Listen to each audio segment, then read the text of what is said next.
Bam! What up, y'all? Good morning. Good morning. Sorry about the lateness. Good morning. Good morning. Welcome to another edition of the Brothers of Legacy. Hopefully, I'm clear. The way it's looking, StreamYard saying I'm not. But thank you guys for being here. Thank you for rocking with us. Good morning, Mama Corey. Great morning to you. Thank you guys for always supporting and hanging out even when we're late. Or when I'm late. I can't say we. Can't say we. When I'm late. I'm the late one in here. But I appreciate you guys for rocking with us. Today I want to talk about something that has kind of been on my mind a little bit, and I really want to it's like this is gonna be a couple of parter because it's an interesting take. And like Pastor, when I sent it to him, I kind of just got the definition maybe about a year ago, a year and a half, because there's actually a podcast, of course, not surprising, podcast called Code Switching. But it deals with a lot of different aspects of life. So we're going to talk about, is there a need to code switch, code switching itself, and we're going to define what code switching is as well. If you don't already know, quick Google search, you'll kind of see. If you do it in the proper Google way, you'll get the kind of like the American Webster translation, but this is actually one of those words that you got to kind of look in the Urban Dictionary the way we use it. So, because the Webster Dictionary kind of shows it one way, but if you dug into the Urban, you know exactly what we're talking about. All right, so he said, I heard this term before. Interesting. Yeah, Jeff may, because we'll see. All right. Good morning, Jeff. Yes, you're gonna learn something today, Jeff. You're gonna learn something today. What's up, Lisa? Good morning. Good morning. All right. So make sure you are sharing. Sharing is caring. Let me drop this so I can share, and come on first before the countdown, because my YouTube people, they want to know what's going on before we start, and I don't want that. I want them to kind of hang out with us. All right. So let's go.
Boom. Let's do this for the podcast. Watching the Brothers of Legacy. We don't stand out. We stand up. All right. Awesome. Good morning. Good morning. Good morning. Good morning, Pastor.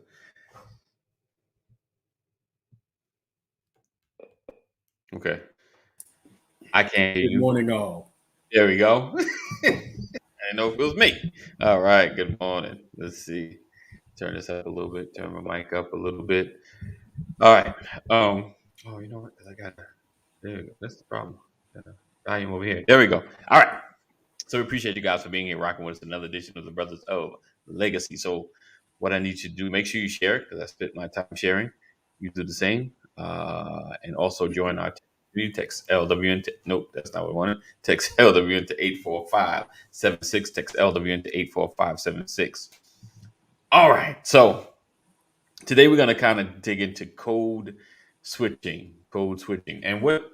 So I basically pulled out the Urban Dictionary of it, and it's pretty simple, and um, it's not uh, relegated to just the black community, but we probably the biggest ones are the ones that do it the most. So code switching is just pretty much just customized style of speech to the audience or group being addressed. Would you say that's probably about the best definition, Pastor? Just kind of switching up your style of speech and linguistics based on the room you're addressing. Um, and if you've ever watched Key and Peele, when they used to do the skits about Obama, one was playing Obama, the other was like the black side of Obama, and he was going down the line greeting everybody, and everybody, everybody that wasn't black, he would shake their hand, hey, or hey, good buddy, good to see you, good to see you. And everybody black, he was clap five and pull in, oh man, good to see you, my brother, like, and it's kind of like, comedic sketch, but it's kind of right. So Jeff, okay, cool. Let me know when if you get something. If we ever talk about something, you feel like, I could do that. And you feel like I don't get it. I'll try to dig a little deep. I mean, this is pretty easy, but I'm just saying, if we ever get into something you like, I don't really understand how this is relevant. I don't get it. Let me know. We want to have those conversations because I don't want to talk over anybody's head. Me and Pastor's going in and having this conversation, and everyone's like, "What in the world are they talking about?" So and because unfortunately, some conversations start off camera. So, so we're all in the role and we understand and we talk the depth of things, and now we haven't explained anything. So just as a note, you guys watching, but basically, you know, we as African Americans, because we can only speak from our perspectives, you learn to speak a vernacular that is fitting to business because you want to speak, and we're kind of crammed with you got to speak in a successful vernacular. You got to speak, you got to make sure it's proper, it's clear, and articulate. Now, when you come back home, you can speak, for lack of a better way, you can speak the way your neighborhood is, where you're coming from, or where you're at. Um, what I mean is pretty much code switching is just saying this code switching is speaking um based on your audience, speaking based on your audience. When you go to work, you talk one way, when you come home, you talk another way. Um, but I want to speak about, you know, is code switching bad? Is it necessary? Or is there a medium? Now, today I'm talking about the linguistics. There's also the politics of code switching as well. Um, and we can talk about belief systems and things of that nature. Uh, so, Pastor, would you say what is your take on the whole code switching?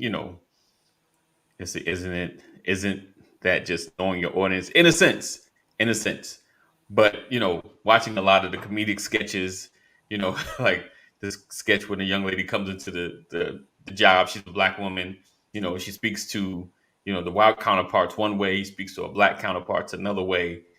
Didn't even it was a thing. It is a conversation though. It is. But I bring it up because is it possible to be in a happy medium, to be who you are in all spaces? Like for me, so I'll just say like passive for the most part, other than like close quarter conversation that everybody has. his outward linguistics are pretty much the same because I watched him in the pulpit, I watched him interact in church, and I watched him kind of at work.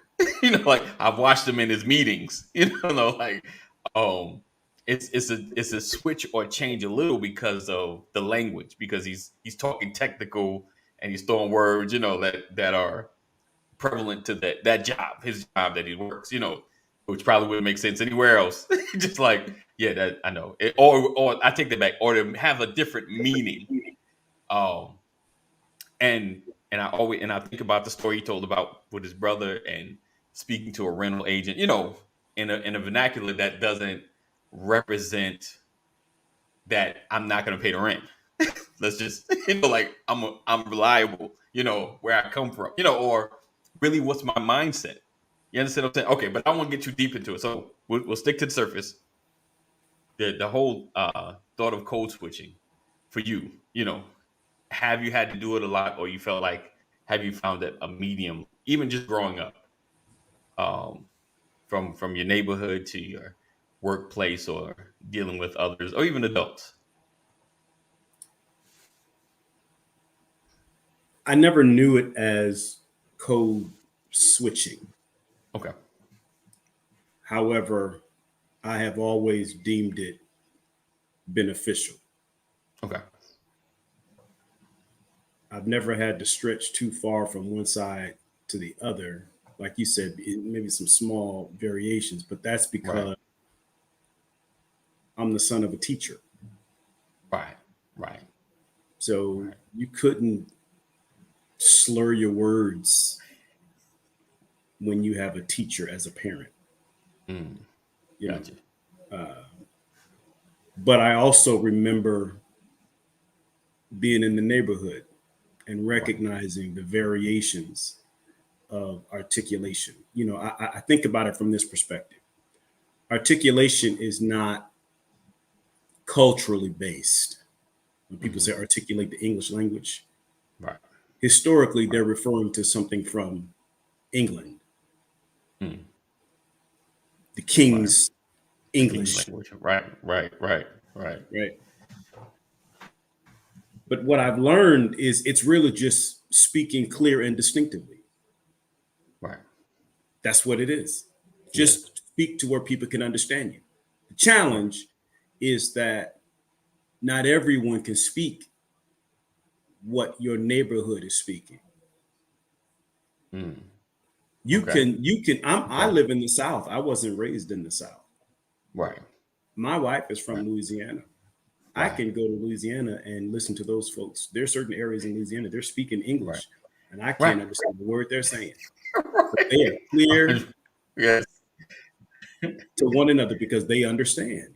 That's their culture. So for me, it's always been beneficial. In fact, it's funny. You can, if you've come from a background of diversity, like I grew up in a very diverse environment. We had everything in the neighborhood that I grew up in. But then I could go across town and get teased because of my vernacular. Right. But I go across town and deal with people that look like me. Right. There's just more of them than there are of anything else. And we got teased, man. Like, where are you from? They would literally say you're talking white. Yes. Let's get into that. Yes. 100%. That was a thing. That was a thing. Yep. And I will say, no, I talk like a trained person. Right. Because I couldn't understand what they meant when they said you talk white. Right. I never heard that. I'd never heard that before. So that made me, and I'm talking about, 4th grade. Right. Wow. Like I remember I remember it like it was yesterday, standing on Court Street with me and a couple of my brothers, and someone, and I had never heard the term kin, K-I-N, as in kin. Somebody said, "You any kin to him?" Right. And I said, "What?" You any kin to him? Right. They were asking me if I was related to my brother, and I was like, am I any kin to him? What is that? What are y'all related? Oh, yes, he's my brother. But that's because I didn't know the definition. I had never heard the word kin. Kin, right. That's it. Right. I just didn't know the definition. So that wasn't clear to me. Indeed. What he needed to say was, are you all related? Yes. Hey, Carol. Because my response was, oh, are we related? Oh, right. You're talking to the right person. Right. So I've never had any issues with it. And you like you said, you've heard me tell the story of my brother. I don't want to get too deep because there's scripture support for what I'm talking about. For what you're talking about is code switching. Right. Is there a need for code switching? Yeah. Well, in scripture, doesn't Paul say to the Jews, I became like a Jew to win the Jews? Right. He didn't say I became a Jew. Right. He said I became like them. He didn't say I took on their customs. Right. He said I put myself in a position where I could win them over. You speak to them. You have their language. You understand their language. And their culture. Paul said, I have to give up some of what I know, not what some of who I am. I have to sacrifice some of my comfort, right, to break through, right, to someone new, right, or else I'll never win them. So when you take and it's not that you become someone different. Paul says, I never lost who I was or who I am. Right. And I think that's what's important. When we talk about this term, and I got to get to the term, I got to get this term in my head, code switching. I believe that code switching is beneficial, but I want to find out who wrote the code to make it, to determine that it's a switch, because it's a switch. Yeah. Who writes the code? I think it's written when you grow up. It's written from the neighborhood. Like I grew up in Roosevelt, New York. So I got Apple writing my code. You grew up in California or Kankakee, and you got Windows writing your code. Like I think each one of us has a inherent code that we grew up in. And granted, some upgrade though. Like it's not necessarily I switched. I kind of, I don't know. Like, so let me say it this way. So like you said, in Louisiana, like you're what, from Louisiana, but where did she went from Louisiana to Cali, right? Louisiana. I say Louisiana. You say Louisiana. So to Cali. And certain people say there's no Wheezy. There's no Wheezy. So, all right. Well, I'm saying, hold on. So she goes to Cali, and the linguistics is different. The speaking is different. And she adjusts. She adopts. But if you see the results of your language gets the results that you want, that becomes who I am. If that makes sense. Like, if I feel like, this language, especially when you first start speaking, someone hears you and their response. So even people from New York, our style is just more in your face, straight up, can seem aggressive, but we learn if you go somewhere else, you realize this language doesn't work in this area. You change it for the better and it helps you grow. And I know I'm kind of shifting it a little bit because the code switching for a lot of us have been like the workplace and things of that nature. But if you learn how to communicate more effectively, it's not just the workplace. I know, no. But right. Church, right. But if you learn to speak a language that's more effective, is it wrong? Is it bad? Is it better to learn more effective communication as opposed to I'm gonna just stick to I'm just how I'm gonna talk no matter what, know what I mean? I'm just saying it. So here's not get my message across. I'll share a story with you. When I was in Northern California, was working for this startup. Okay. And, anyone in the world of IT or in networking, communications, or telecommunications knows that Cisco, CISCO, Cisco, the technology giant, has owned, at one point owned communications, networking and switching for years. Right. Chambers, the CEO of Cisco, was the employer or CEO of the year, like 10 years. Wow. Great company, awesome product. And at one point, they owned the market in the early 2000s, right? They owned the market of communications and networking. So everybody had to get Cisco certified. Okay. You had to go and get all these certifications, your CCNA, CCDA, the top certification was CCIE, right? And we had some Cisco training at this data center that I was working for, and they brought in this brother who was a CCIE. He was the top echelon. And I mean, in like 2000, he was making $200K a year. Okay. He comes in to give us instruction on Cisco technology, and he starts talking. Hey man, yeah, I'm gonna show y'all how this thing goes out here, and I'm gonna let y'all know by the time we get through the end of this, all y'all gonna know. All right.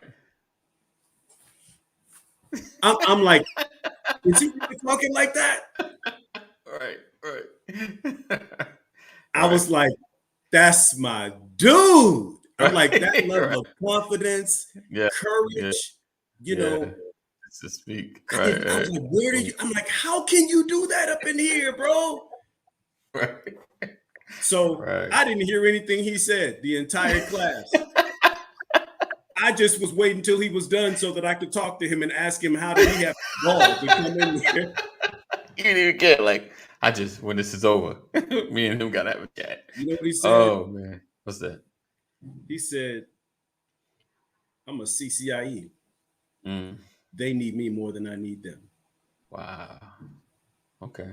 He said at that time, there were probably 100 CCIEs in the country. Wow. Gotcha. And it was an effective class. Right. And he was as hood as they come. But he had that certification. This joint right here connects to this joint right here. I know. Yeah, and he was like, learn how to understand me. I got you. That's what he did. And it just blew me away, man. And then from that moment, I started paying attention to measure my switching. Right. Okay. I never wanted to get to a place, and that's when I started thinking I never want to lose myself. Right. That's what I want to get to. Right. But that's what Paul talks about in 1 Corinthians chapter 9. Right. He says, I became like, I did not become them. Right. And I think that's the key. That's the key. Right. You can't go wrong. And I feel like it's beneficial. Because that apartment that I talked about when my brother and I got into it. Right. Guess what? Ask me, did I get that apartment? Did you get that apartment? Nope.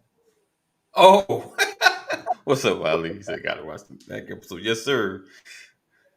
But that's because I found a better one. Okay. The not getting it doesn't mean it wasn't offered. Right. I got what you're saying. And so my point to my brother was, if you can discern how to conduct yourself, you'll go further in life. Discernment is key. Discernment is critical. It really is. And I think Samantha put it on here earlier, know your audience. Yeah. And I think I've used this example before. You talk about this, knowing the language of people. In the world of IT, if you are a database administrator, if you write code. Hey, mama. Hey, mother. Good to see you on here. Welcome to Brothers of Legacy. Yeah. If you write code for a living, or if you manage databases for a living, there's a language that they speak. And in the world of IT, I can't go talk to someone in a SQL farm if I can't speak the language. I'm as great as you can be in IT. I don't have to Right. know SQL, Right. but if I'm going to go talk to a SQL DBA, Yeah. I you gotta better know. know the language. Yeah. You won't get 100%. there. So 100%. you have to give up some things. You have to make some sacrifices in order to move further. So I don't believe it changes. It shouldn't change who you are. So yeah, I think I don't think there's a need. I don't think it's required. Right. I just believe that it definitely helps. You'll go further. Yeah. Yeah. Definitely. I think the one thing, just going through the various videos, and just watching, how you talk one way to one group and change up, talk to another group. Um, I think it's just the effectiveness of who you are. But I think the most pertinent thing that you just said was just not losing who you are. Like, man, I'm Yeah. still the same person. I haven't lost who I am. I just learned to speak effectively in this area. Like even even church has its own vernacular. Its own tomorrow. I don't heard anybody use own to. If you hear somebody say own tomorrow, oh, you go to church. Like own tomorrow. And they have their own vernacular. They have their own language. That's still English, but it's just speaking from a different space. So it's learning how to speak and or learning just who's your audience. I think if anything, knowing your audience and getting your ideas across in the most effective manner. As long as they Right. hear you, as long as they understand you, because it's always funny when like someone that has never been churched like has an opportunity to speak, in church, and you can see like, yeah, we really got our own vernacular. And they're like, "Hi, everybody. Everybody's good," and it's just you can tell it's because it's a whole nother language. Like they can be saved, sanctified, Holy Ghost filled, but they don't speak church vernacular. You can just tell. Um, and it's always just interesting. You realize how much of a different language you speak in your space when someone else comes in or begins to speak, and you thinking this is just common. This ain't common language. No, this is not. This is we learn these things. Jeff says, "I've been in sales for 34 years. My life depends upon the ability to communicate with whoever I'm with." Indeed, that is hugely important. Either coming off too aggressive, coming off too soft. Like, yo, just get to what am I getting and how much is it going to cost me? That's it. That's all I want to know. Some people want more detail. Some people gotta come in. Hey, how you doing? Everything good? All is well? How's the family? Or like, you gotta warm me up to sell me. Some people just come in hot. Like, how much? Okay, I hear you. I'm good. How much is this? Like let's just cut to the chase. Let's just cut to exactly what this is. So today I just wanted to kind of highlight the code switching. And a lot of times, even in our community, the code switching between groups and who you're talking to, and even with politics, it's like how deep you're going. Some things you agree with, some things you're like, that hot button. But we're learning your audience, learning how to speak the vernacular without losing yourself. And I think that's the message I wanted to get through today with the code switching. And I know it's like, is that a thing? It is, but it's not a thing. It just has a name. And I feel like I just wanted to address it because, like you said, like I grew up just like you, Pastor. Like, why are you talking like you sound like you white? Like, what does that even mean? Because I'm clear and articulate? Like, it's like you're kind of like down in yourself, like, because you're not clear and articulate. Like, that ain't white. I can't. Please stop saying that. Stop saying that. I was when I started first working in Georgia. Someone said that to me. Like, oh, where you from? You're clear. I can understand what I'm saying. Like, what does that mean? Like, so it's always so funny that that I don't know where that comes from though. Like, where does that come from? Because I've never heard a name put to it. Yeah, but I've done it naturally more. Yeah, you do. You do. Everybody does it. I'm glad you are here, Jeff. I'm glad that Richard's here. I'm glad other people, different cultures are here, just to speak to the fact that we do this. We have our groups. You got your relaxed conversations, you got your high intensity conversation, like Pastor got his work conversation, those words that you won't use anywhere else, but here in this space, they have huge meaning, or they mean something different, and people, you sell life insurance, your language is just different. Hey, Keita, good morning, good morning. But I think the key is to never lose yourself. And I think maybe I am a proponent for code switching is not bad, because you got to choose how you speak to your audience. In certain spaces, if you're like, sometimes that aggressive tone can come off-putting. Like you said, if you're in sales, especially sales, that aggressive tone will kill your sale. Because they're not ready for it. Like, I had to learn to tone it down when I came to Georgia. Like, I'm in sales, and I'm like trying to hit them with the New York, I just came from Chicago, where I was like, okay, worked in Chicago, but not thinking Chicago and New York are like, yeah, they just the same.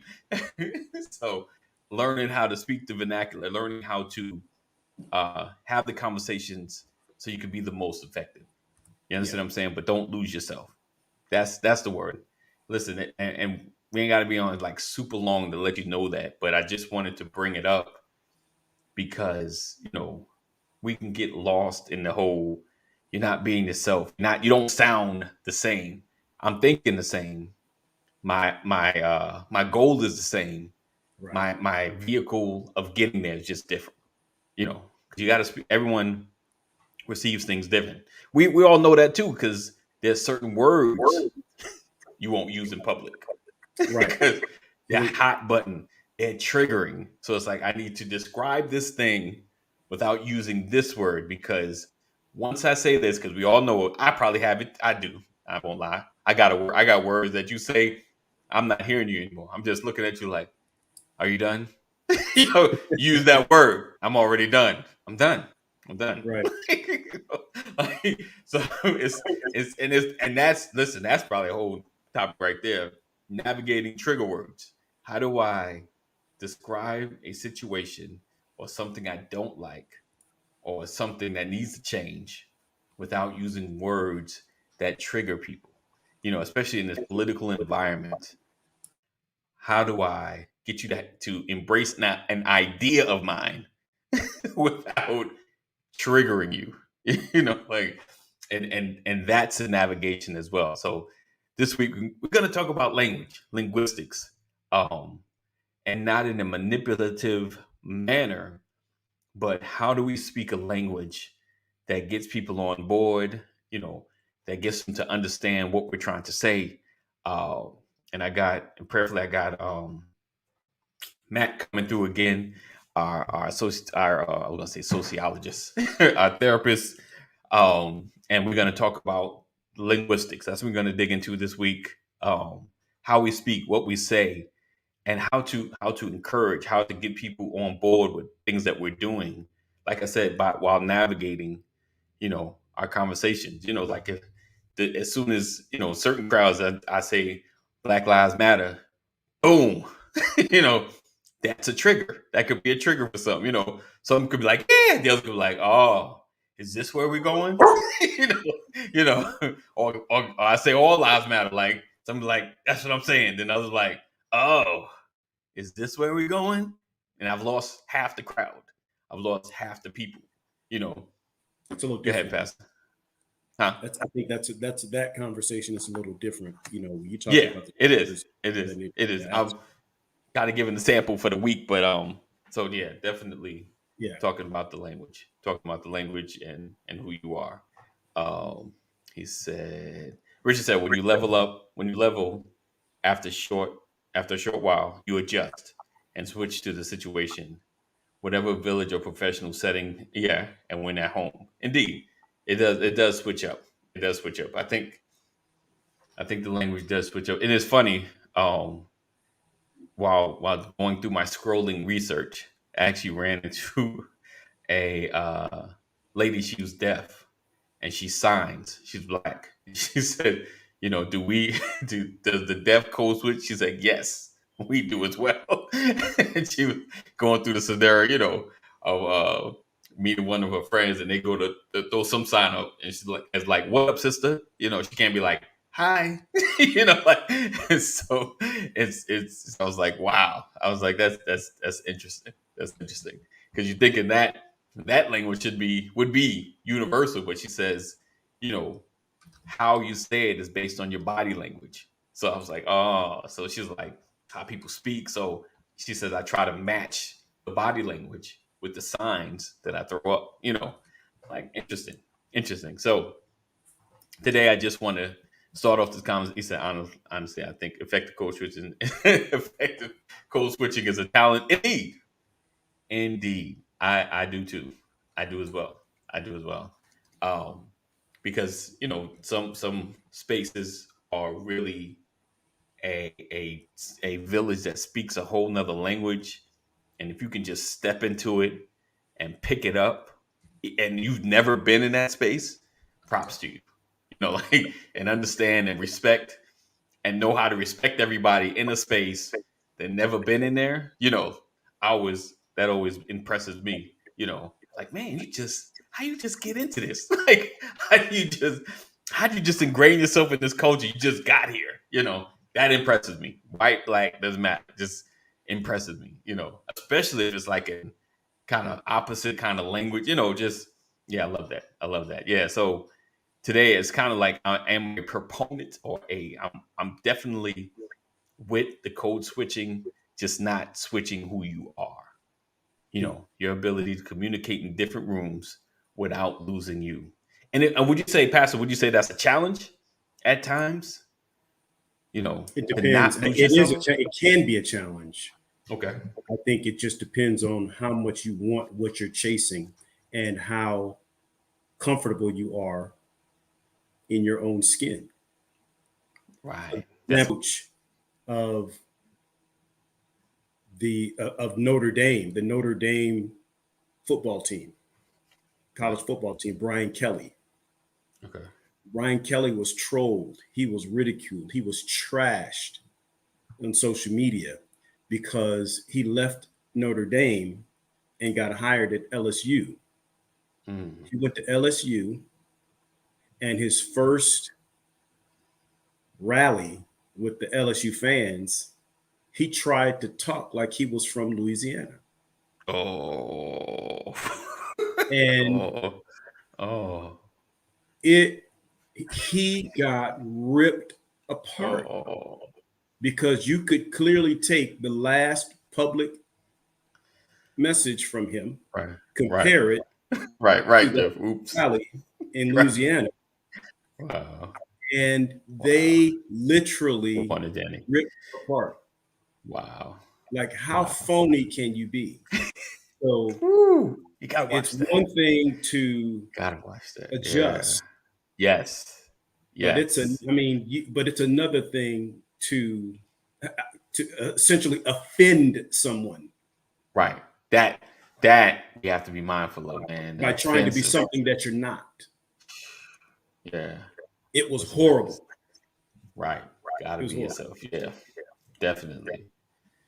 And here's the thing: if you had never heard him speak before Right. he got the job at LSU, wouldn't be a big deal. But Interesting. before you got here, Right. and there are, and you were at Notre Dame for some years, Right.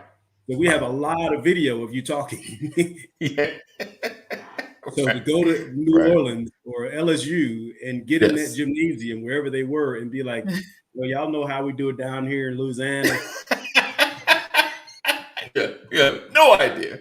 It was bad. It was bad. Right. It was bad. And so that, I think that's the difference. Don't be phony. Right. Right. It said, oh gosh, it said just like how he had that kid come on video dancing as a recruit and still signed on to be. Oh, Right. Wow. Right. Let's see. What's up, Oh, Terry? that Facebook user, is that Terry Little? Yeah, I don't know why because mine pop up like that too, and I think someone else does as well. But yeah, Terry's. Yeah, I don't know what that's about. But listen, yeah. So again, we're talking about if you don't know where you're at, you're working with the Brothers of Legacy. Today we're talking about the need to code switch. But how to be, being respectful in the spaces that you're in, not to imitate. So that's the thing. You're not to imitate. And so if like we say code switching, who programmed you? Where'd you come from? Code switching is understanding the program in the area that you're in. So why Terry is so what? It's code switching. Code right. right.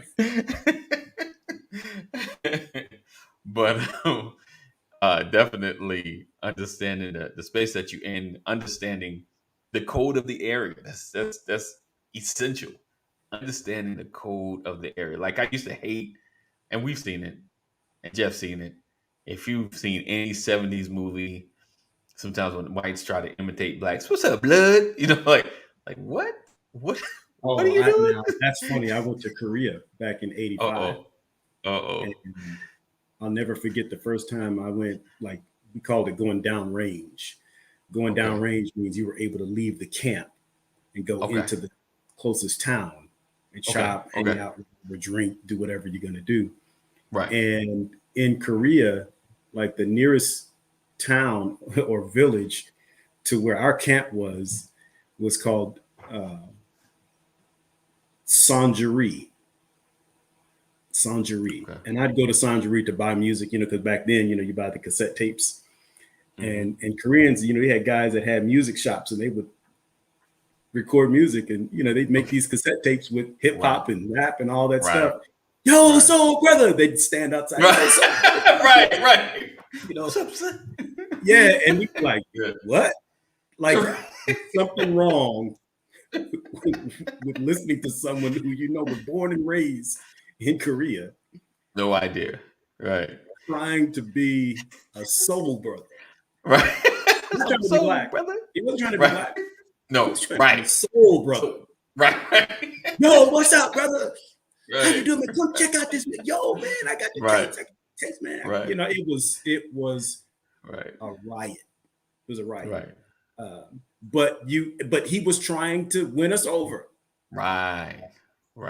And we appreciated the effort. Right. Because he put in work. Because he wanted to buy music. That's hilarious. So there are times when you see it from that perspective, and then there's other times where you look at it and you're like, "What are you doing?" Right. Yeah. Right. Right. Yeah. There's a time and a place for it. I really, really do. I believe that it enhances, it helps at times. And again, I'm just going to keep going back to it. You don't become them. Right. If you go to the Middle East, women go to the Middle East, they won't walk around with their heads uncovered in certain areas. Right. So you see politicians going to the Middle East and they cover their heads because it's the custom. Right. It's offensive if you walk around. And so you're code switching. Right. And even men, you have to, and part of it is, in certain areas, it's the weather that. Oh, look at so it said poor tip that code switches and yo, what up, dog? What up, my dog? Right, yeah. It's not your language. Don't do it. Yeah. Not that. What's not up, to son? that. I'm not your son, man. I'm not your son. Right. What's up, son? Not everyone can handle that. Yeah, indeed, Jeff. It is a fine art, and I think wherever you work, wherever you hang, you kind of just kind of learn. You learn what works and what's most effective to getting your message across. And you learn that thing. I think it can be hard when there's a perception in a space where your language is too aggressive and you don't realize it's just who I am. I think that's a fine line of those not understanding people outside, your regular environment. So I think those conversations need to be had as well. And I'm not trying to be aggressive, just who I am and how I've grown up. So let me ask this though, and it's kind of like we may not solve it, but we can address it. Is should I change or should the environment understand who I am? Like, if how I ask or speak is loud, not loud, but just my tonality, is just rah, you know, um, how do we manage a equal space? Is it really just up to me to change? Like in sales, yeah, of course. You like a transformer. I got to make the sale. I sound whatever I need to sound like for you to buy. But in an administrative work environment, like just in an office, we just conversating. Hey, Brian, can you do such and such for me? Is whose responsibility? Should we have those conversations? Like, it's so aggressive. Like, not aggressive, son. It's where I grew up. like, because keeping it real talk. I had a boss, and when I was working at Costco, and his thing, he cuts you out before he writes you up. And for me, New York cuts me out all day. Like we'll fight about it. I'll understand what he's saying. Basically, if people like cuss you out, like he'll just cuss at you, mother father, what you doing? My bad. I'ma fix that. To me, I just consider that a person with no filter. Right. And we write some, and instead of paperwork, we'll work it out between us. But he got in trouble for it because it was down here, and folks wasn't used to it. Yeah. Now with that though, I'm not defending it because that could be offensive, because that could be very offensive if you don't understand where he's coming from. Right. Right. I just talk loud. Right. I'm not aggressive. I just talk loud because there are folks that talk loud. So who is in a situation like an office like that, they talk loud? It should be a conversation, or do I just need to change? Because I talk loud. I need to change. I talk loud in 90% of the places that I'm in. This office is the only place that wants me to be quiet. Oh, well, yeah. Again, I think the way I look at things like that is that suitable for this moment? Or how many scenarios is that suitable for? Right? You talk loud, you cussing and all that kind of stuff. Does that work in 90% of your environments, or does it work in 1% of your environments? If it only works in 1% of your environments, you should probably shift. There you go. She said, I don't talk loud. It's just quiet in here. Right.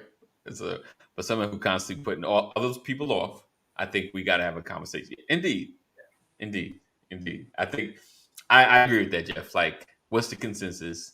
Like, you're kind of disturbing the environment. Like, this is a quiet village. Like we don't get so loud. Like, I get you get overly excited. What the boss you? I love your passion.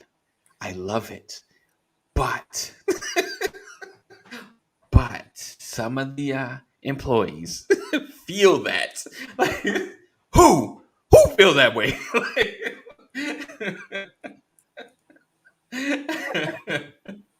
Oh, but yeah, indeed. I feel like it should be at least a conversation, and I think that's the main thing I want to kind of get to, is the fact that there should be a conversation and just not action taken.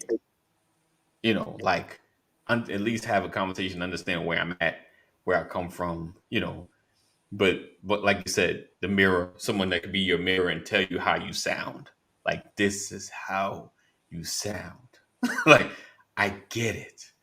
You said hi, but your hi, nobody knows who you're talking to because you're so loud. Like, we don't, when you say, can you get, you sound like you're demanding, and I think long as there a conversation, I think it helps. And then they can begin to shift a little. They'll get the results they're looking for. It'll help change them. Am I freezing? Am I good? Good. Okay. You good. I got my thing up. I'm looking like, so when I freeze, I'm like, hey, nobody hears me now. When you're going in and you're just stuck. Like, So you said you don't go right. You said you don't go into a library with a boomer on your shoulder. Right, right.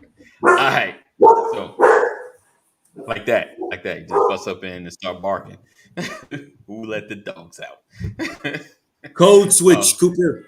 right. You know where you at. Let's see. Jeff said in the Hold on, past. I'll be right back. Okay, I've had people actually correct me because I was asking them for a favor, and they thought I was telling them what to do. Right, and it was all in my delivery. I had to look at that. Yeah, that matters. That matters. Um, so yeah, it's definitely something big. You just gotta, and if I might be helping y'all, helping somebody out there that feel like they're having an issue at work, an issue in a social space, it may be your language, maybe just your delivery and what you're saying, you know. And yes, sometimes folks are really, really sensitive. So just try to find a way. Sometimes, listen, sometimes the environment is just not your environment, you know, especially if it's in a social setting, it should be where you're comfortable. You know, we can adjust for comfort. But when you feel like you gotta change all of who you are to fit somewhere like socially, then I'm like, yeah, that just may not be the space you can hang out because you can't feel comfortable sharing who you are, you know. So examine that as well. Examine that as well. Um, any closing remarks? We're about to get out of here, Pastor. No, I'll close with what we opened with. You know, just there's an old adage: "To thine own self be true." Right. Mm, Remember the core of who you are. I think that right, your core values should never change unless right, they're just improving or being enhanced. But I think that's what's critical.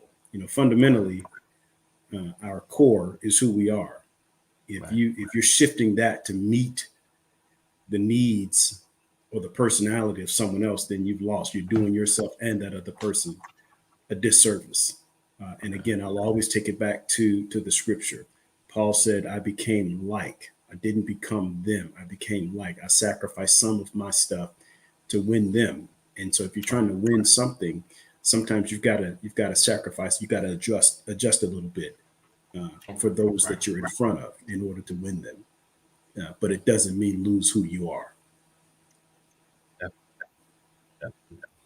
Um, he said, hold on, is it coming up? Oh, there we go. It said nine. Nah, I'm about completely shutting myself down in a certain environment. I just won't go back. Indeed, it's a great word, Yeah. Pastor. All right, appreciate you guys for being here. Thank you guys for being a part. Um, make sure you if you're having a mental health crisis, you or someone else you love, dial 988 get the appropriate help. Again, we appreciate you guys for being here. Make sure you are sharing. You can share now, even though we're at the end. You can still share. Make sure you are sharing. And again, thank you for all your support. As you can see, flashing at the bottom, the Cash App, we are vastly approaching getting our incorporated status, our 501c3. So all your support is definitely needed, and it's tax deductible. It is even now. Um, so make sure you can support us that way as well, and continue to watch. Make sure you share. Listen, if you know any other brothers, connect with us. Cool switching. He just learns. That's what we're here for. Um, I I learned it forgot too, the other Joe. one. That's what we're here for. So we're gonna dig more into this. Make sure listen tonight. We have our accountability call. We're gonna just kind of dig into the things and goals that we are trying to reach and seek for before the end of this year, and some of the things and habits that we want to break. All right, so stay connected to us. Text LWN to 84576. Text LWN to 84576. We appreciate you guys. Thank you for always being a part. Thank you for always sharing. Okay. So Carol was a friend of mine this morning. All right, Welcome, awesome, Carol. Carol. Welcome, welcome. Thank you for Hope you being a got part. something today. Yes. That's what we're here for. All right. So all hearts and minds are clear tonight, 8 o'clock, Purposeful Forever. Make sure you hang with us. We're gonna be on. So Stay connected. Text LWN to 84576. Oh, we work together. Awesome. Awesome. All right. Coworkers. All right. So, as always, know that Jesus, we love you. Jesus loves you better. Stay safe. Peace out.